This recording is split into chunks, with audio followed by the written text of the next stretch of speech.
I first experienced the Galapagos and bumped into this story 15 years ago, and it just wouldn't leave. It just stayed with me. And I started doing research and kind of tapping out an outline, and it just kept evolving. I'd read more. They made a documentary some years later. That was really interesting. But I kept feeling like that sort of my take on how to approach this was being validated the more I learned about it. And at one point I mentioned it. In fact, I'm pretty sure it was here at TIFF when we were screening Rush.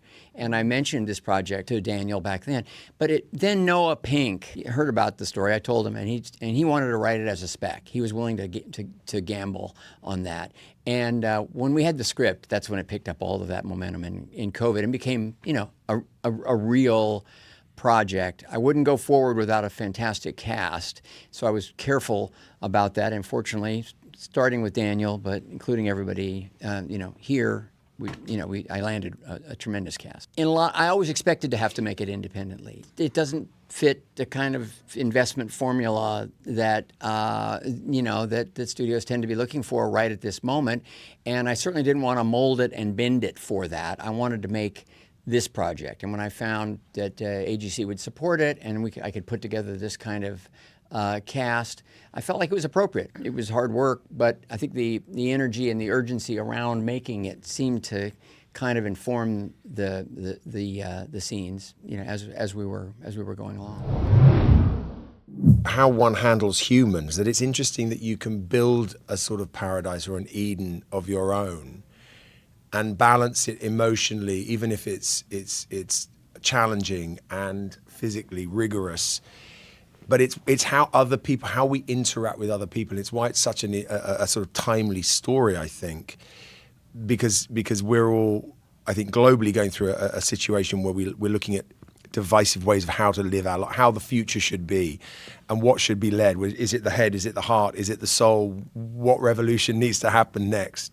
And to me, Ritter's perspective was all good until he had to deal with other people. The way he handled his partner, Dora, being present, even before the others arrived, was to kind of ignore her, really, is what we discovered from the book.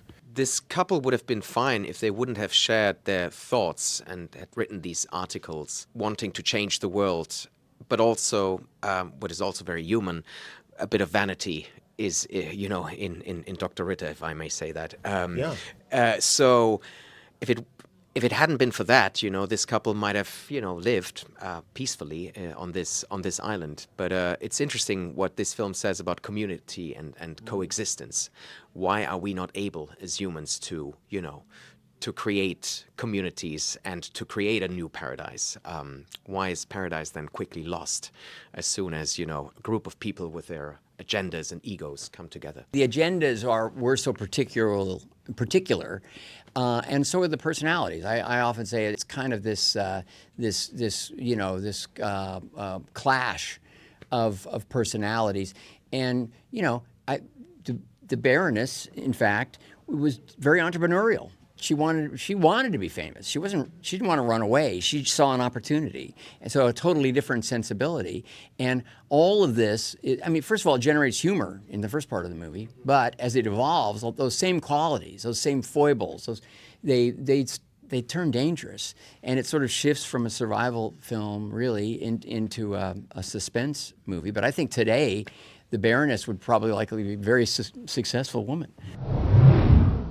We had a film, we had a couple books that referenced her, but it was more about the period and trying to also create that character with a little bit of that mixed of what the story that she created for herself, that she wanted to believe so hard. So it was kind of like building up with what we had, and then actresses from that time, and I'm talking to Ron about it, what we wanted to come up with.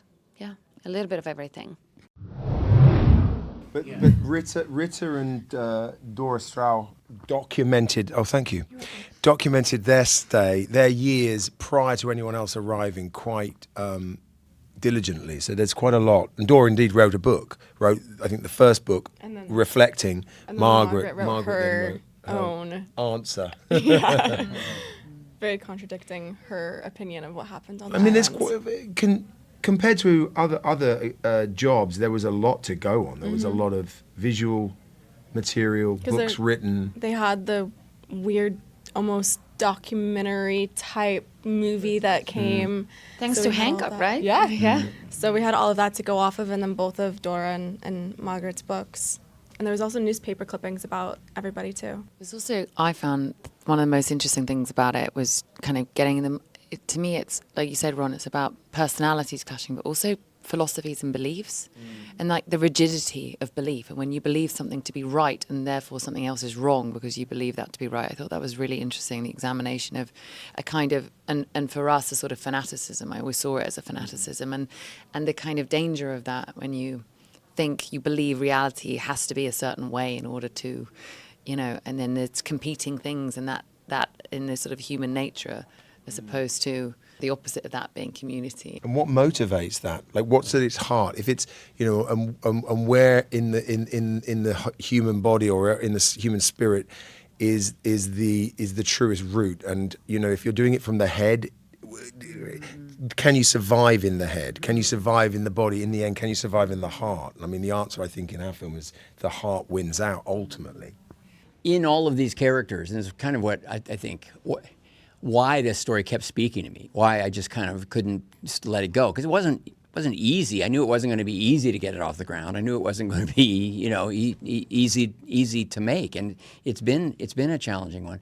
But within these characters, it's kind of, they're so nuanced. There's so much dimension and shifts and changes, because they're discovering themselves, things they don't like or that we might not like, and also strengths that they may not have known that they had. And I think that's one of the reasons why the story really does get you leaning in, because the characters reflect, they're paradoxical. There can be nobility and hypocrisy in the same individual. And there could be great strength and also a private kind of weakness in another character. And as I said, things are shifting. So as a director, and I think the cast, just completely embraced this, and I think it really offers audiences something dynamic to watch unfold.